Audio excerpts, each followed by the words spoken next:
Uh, all right, guys. If you guys are sitting the GCSE Maths higher tier paper this year, then these are topics that I would absolutely make sure to prioritize. So in this sort of tutorial for paper two, we'll be going through high yield topics. So all kind of questions that would separate the grade fives from the grade sevens, eights, nines.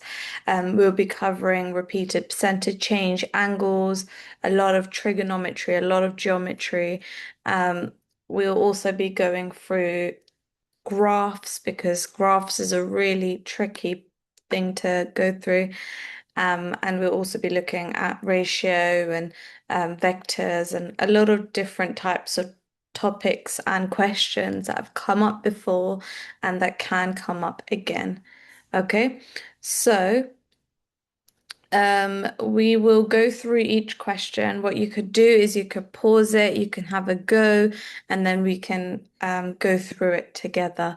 So instead of just continuously watching it for an hour, I would pause it, give yourself time to go through the paper yourself, go through the question yourself, and then um, try and follow along and see how you did on it as well. Okay?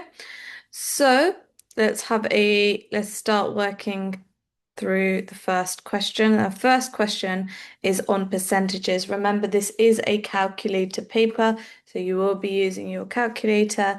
Um, and yeah, let's start. So Tarek buys a laptop. He gets a discount of 5% off the normal price, and he pays £551 for the laptop. Work out the normal price of the laptop. Okay, so the way we can start this is that we have a certain price, and when we get a discount of 5%, so think about what the multiplier would be, we get a new price, which is 551. So this is the old price, and then we've got the new price. Okay, so the multiplier here, because it's a 5% off, we do 100, take away 5, that gives us 95, and then it will be 95% as a decimal is 0.95. So when we take the old price, which we don't know, if we times it by 0.95, we get the new price, which is 551. Okay? And so to get back to the normal price, i.e. the old price, which will obviously be more because this is a discount, we're going to do 551 divided by 0.95 because we're working backwards now. Okay, so 551 divided by 0.95, that gives us £580. So that is the normal price of the laptop. Okay, now this next one looks a bit at compound interest. So Joanne invests £6,000 in a savings account. The savings account pays compound interest at a rate of 2.4% for the first year and then 1.7% for each year after. So work out Joanne's investment at the end of the 3 years. Okay, so here we'll be starting with the £6,000. Okay, and remember that the formula for compound interest, it is starting with the principal amount, principal amount, and then we are going to times it by the multiplier, or times it by the multiplier to the power of the number of years. So 6,000 times the multiplier for 2.4% would be 1.024. And remember to calculate the multiplier, we do 100 plus the percentage, which would be 100, sorry, uh, yeah, 102.4. And then we can divide it through by 100. So that would be that. And that's a first year, so it's just to the power of 1. Okay. So that will be 6,000 times by 1.024, and that is 6,144. And now we take this value and we times it by 1.7% for each year after. So it'll be 6,144 144 times by 1.017 because that's a new multiplier and we've got 2 remaining years now. Okay, so it will be to the power of 4. But remember, we start with this value and then we take it to the power of 2. Okay, so that will be 6,354 point, let's say 7. Yeah, so now this is the amount and we can write that as 6,355 rounded pounds. Okay, so that is worth 5 marks. Because this is first year, the multiplier is 1.024, and for this next 2 years, it's 1.017. Okay, and that's if you to get the multiplier, we do 100 plus 2.4, and then when we get 102.4, we divide that by 100 because that's a percentage, and percent means per 100. Okay, so this is a question on reverse percentages for part A and then compound interest for part B. Okay.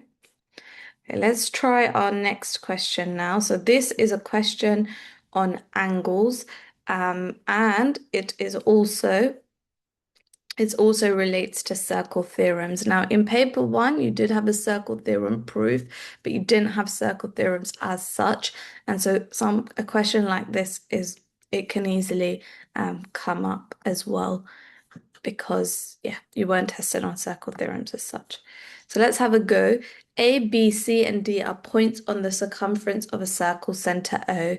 A, D, E, and B, C, E are straight lines, and you are working out angle CDE. Okay, so the first thing that you should be doing when you see a question like this is that you mark in. So you mark in the angle that you are finding, CDE, and then you try and work out everything else around it. And you try and use all your circle theorems to help you to work out all the different angles that will then allow you to work out CDE.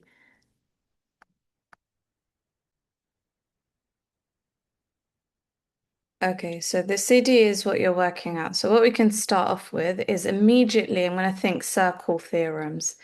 Okay, so one of the circle theorems is that angles at the center are twice angles at the circumference. Okay, and so we know that this angle is going to be a half of 132 because this angle is at the center, this angle is at the circumference.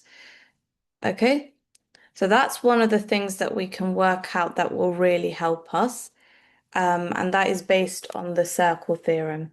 So if we do 132 divided by 2, that's going to be 66. And so we know the angle BAD is going to be 66 because angles at the center are twice angles at the circumference. So first one done. And now what we could do is we can also notice that this is a cyclic quadrilateral going on here. So angle BCD can be worked out by doing, because this is a cyclic quadrilateral, the opposite two angles will add up to 180. So if we do 180 minus 66, that's going to give us 114.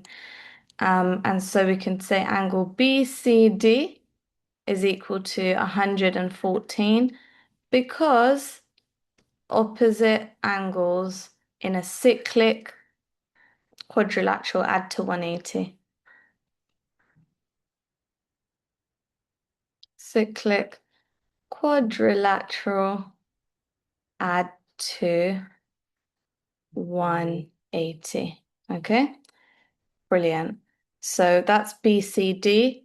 And now we can think about how we can work out some of the other angles. So we could work out this angle because this is on a straight line. Again, that would be 66. And then we've got a triangle here. So we have to label everything and give a reason for all our working. So ECD, it's going to be 66 because angles on a straight line add to 180. Angles on a straight line add to 180. And then we've got a triangle and we can work out CDE because we know that that's 16, that's 66. So we could do 180 minus 16 minus 66, and that's going to be 98. Okay, so our angle CDE, which is what we were working out, is equal to 98, and that is because angles in a triangle add to 180. Okay, and there you go, that's 4 marks. So if we were to lay out the marks, 1 mark for getting this angle with the reasoning, 1 mark for getting this, 1 mark for getting this, and 1 mark for getting the answer with all the reasoning. Okay, let's try this next question. Again, it's based on angles in parallel lines. And here we are working out the size of the angle marked X. We know that this AB is parallel to CF. And we know that DE, so DE is here, is equal to AE. And we are working out X, okay? So first of all, now we are thinking angles in parallel lines. First, this was looking at angles in like a triangle, angles on a straight line, as well as circle theorems. Here we know it's to do with parallel lines. So we immediately think of what we know about parallel lines. We know that the Z angles are the same, and Z angle refers to alternate angles are equal. Then we know that if we spot an F, that's corresponding angles are equal. And the C is co-interior. Okay? Corresponding angles are equal. And then the C, it refers to co-interior angles that add up to 180. Okay, so the co-interior angles add to 180. Okay, and here we'll work out size of angle marked X. So the first thing we're going to do is we know that we can spot a Z here. So that is quite an obvious spot. And so we know that that will also be 38. So we're going to label that. We're going to say angle AED is equal to 38. Okay, because alternate angles are equal. Okay, that's one of the first things we're going to do. Now, the next thing we can do is we know that these two lines means that this triangle is isosceles. And in an isosceles triangle, the base triangles are the same. So to work out these blue angles that I've labeled, base angles, not base triangles, we do 180 minus 38, and then we divide that by 2. Okay, so that's 180 because, and we're going to write this all out as well. So because it's an isosceles, then we're going to do 180 minus 38 all over 2, which is 71. So this angle here is 71, this here is 71, and then we just know it's a straight line. So we could do 180 minus 71, which is 109. Okay, so we're going to do 180 minus 71, which is 109. And this is because angles on a straight line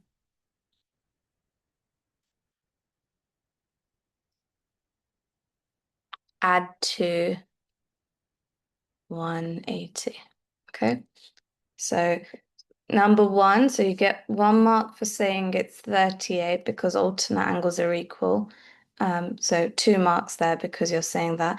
Now, because it's isosceles, the base angles are the same. And therefore, we're going to give a mark for getting 71 with that, and then 109 with that. So remember, it says you must give reasons for your answer. Give a reason for each stage of your working. So for these questions, if you are not giving clear reasoning, then you are not going to get the mark. Okay? All right, let's try a couple of questions on Pythagoras and specifically 3D Pythagoras and also trigonometry. So a lot of people struggle because this is a very visual topic, so it is quite difficult. Let's start with the first question on here then. So it says A, B, C, D, E, F, G, H is a cuboid. AB is 7.3, so let's label that. AB is 7.3. CH is 8.1. And then BCA, so BCA, we need to draw a line. Where's my line? So we know that we need to draw a line there, and we're told that that is 48. Okay. Now what we need to do here is we need to find the size of the angle between AH and the plane. Okay, so we need the size of the angle between AH and the plane. So we need this angle here. Okay. So think about how we're going to start this off. Think about what else do we need here to work this out as well. Okay. So firstly, what we could do is we know that we're going to need what AC is. Okay. So we're going to need to know what AC is. And so we're going to look at the triangle ABC.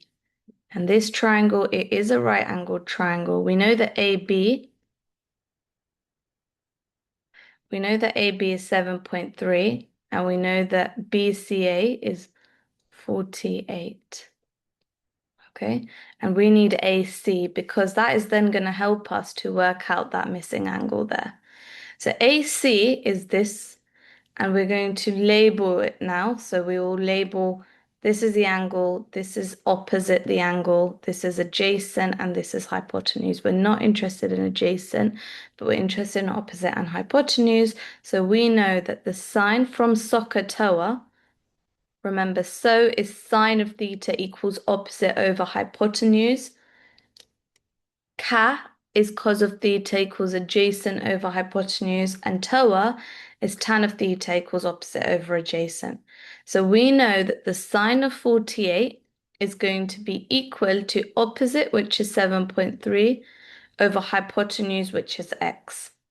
And therefore x will be 7.3 over sine 48. And if you put that in your calculator, you'll get 9.8. Let's say 9.8. And actually, you're going to write this to a couple of significant figures. Okay, so I'll just put it in again. 9.82311, just so you don't lose accuracy at the end. If you want to store it as ANS on your calculator, you could do that too. Okay, now you've got this, okay, that you're working out. So let's look at the triangle HAC now.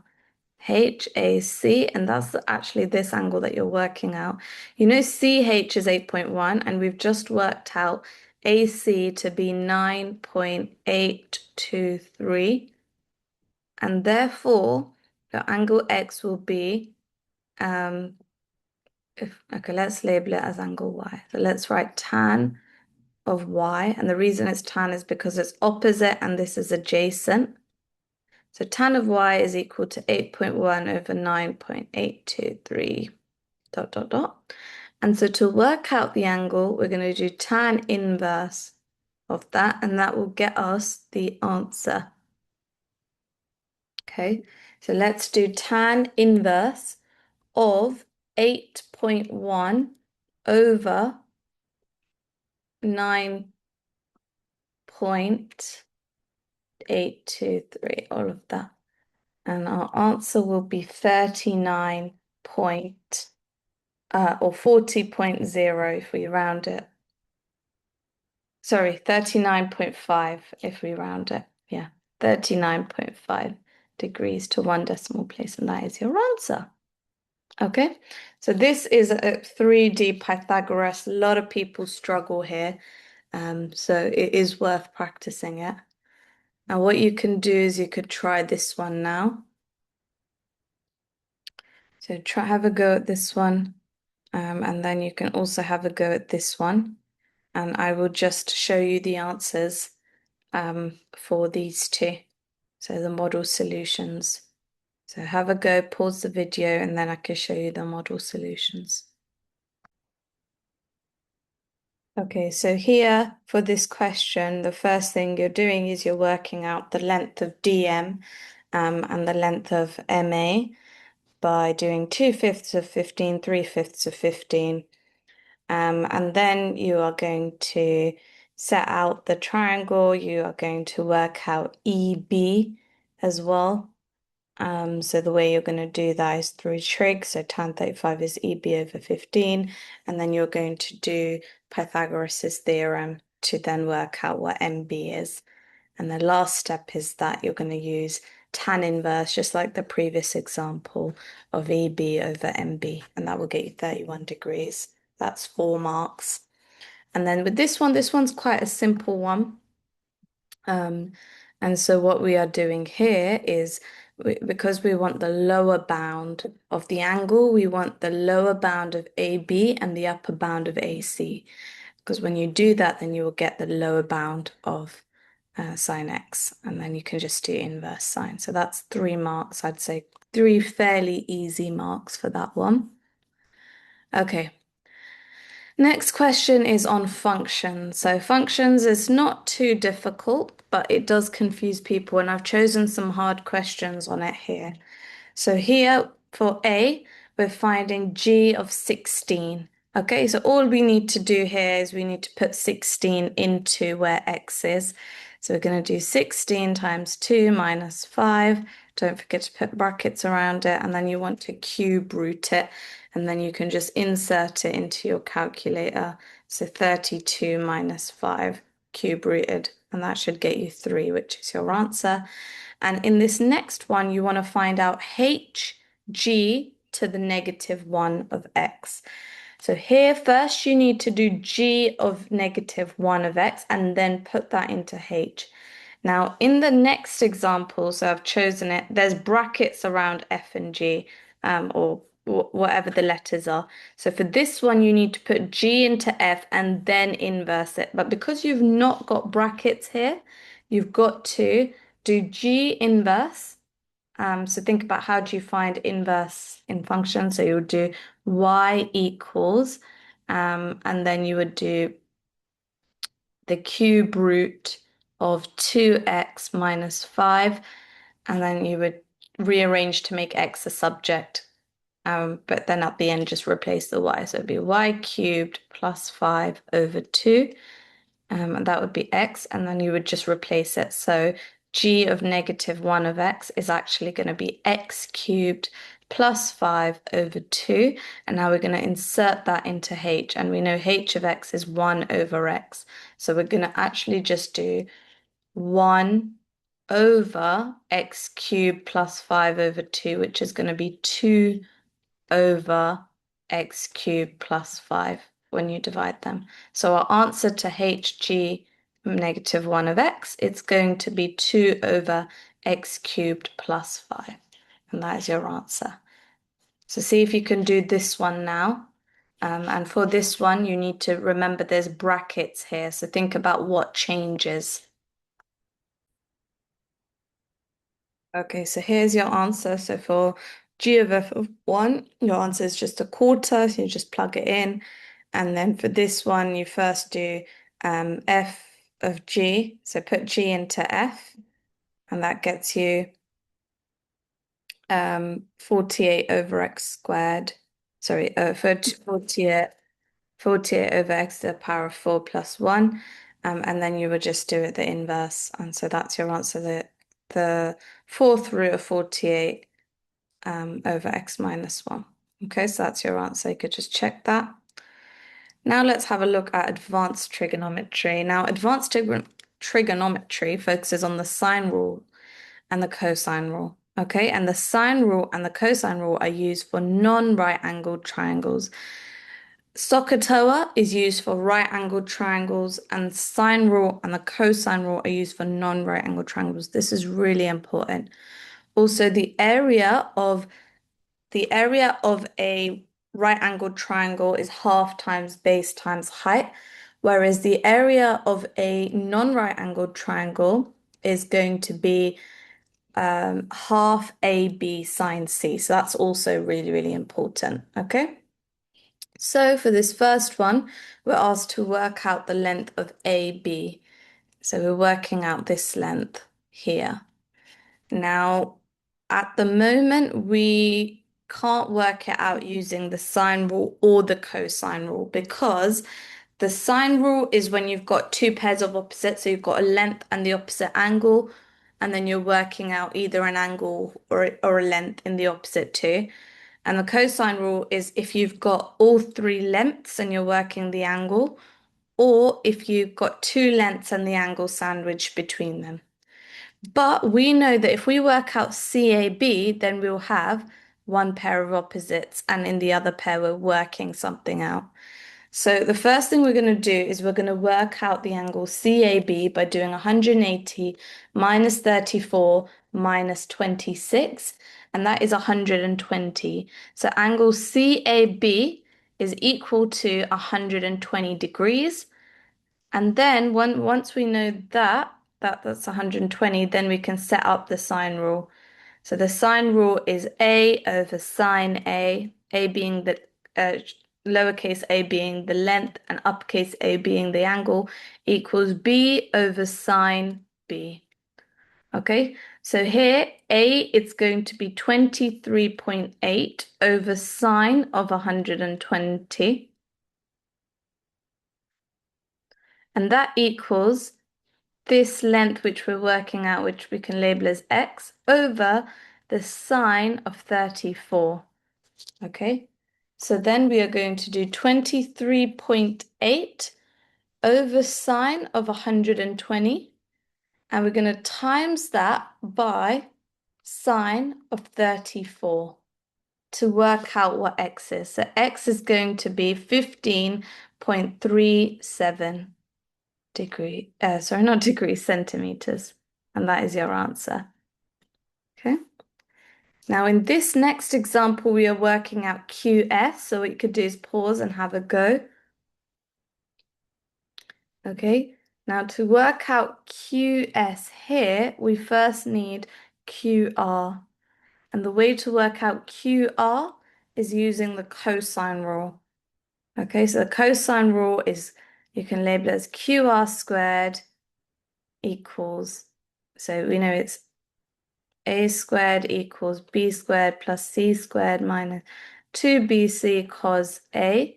So we can do 9.4 squared plus 11 squared minus 2 times 11 times 9.4 times by cos of A, which is 27. And then we can root that to get our answer. So whatever we get here, which is 25.09, we root it, root of 25, and we get 5. So we know that that's 5, and now we can set out the sine rule to work out QS, because we have one pair of opposites, and in the other we're working something out. So we could do 5 over sine of 41 is equal to x over sine of 88. So therefore, let's write QS actually. So QS will be sine of 88 times by 5 over sine of 41, which is 7.68. Sorry, 7.63. Okay. All righty. So what we'll do is let's call that part 1. If you found it beneficial, let me know and we will continue on part 2. Just want to see how many of you this actually helps to start with. So then in our next series, we'll have a look at cumulative frequency, we'll have a look at ratio and proportion, because this can be a really tricky one. And also graphs, which are really tricky. So I've got loads of questions on graphs and then cumulative graphs and then indices and Venn diagrams and circles and tangents and probability trees. So there is a lot more that we could do, and a lot of this could come up in paper 3 as well. Okay, so we don't know exactly what's going to come up on paper 2 and 3, but from past trends and all of this, these are really good questions to focus on. Okay. And you can download this paper, you can look at all the model solutions. We'll also do some questions next time on vectors, volume and surface areas, and just loads more topics. Capture, recapture is a really good one. Okay, so let's call this the end of part 1, and then we'll continue on part 2. And let me know how I can explain things better and also what I can do to help you guys more.